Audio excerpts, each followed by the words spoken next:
দেখা যায় কি হয়েছে কাকু তোমার?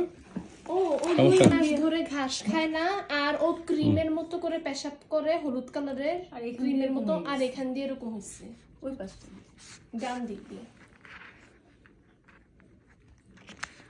ফুলে গেছে।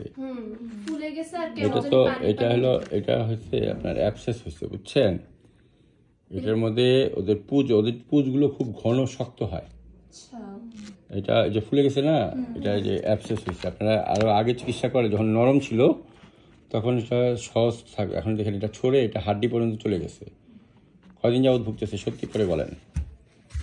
আই থিংক এটা 1 মাস ধরে। এই কারণেই এটা যখন প্রথম ওই নরম ছিল যখন তখন আনলে সার্জারিটা ইজি হতো, এখন সার্জারিটা কমপ্লিকেটেড। এটা কেটে ওই পুজগুলো বের করে দিতে হবে, বুঝছেন? এটা হলো পুজ জমছে এর মধ্যে অ্যাবসেস। আমি দেখাচ্ছি আপনাদের, বুঝছেন?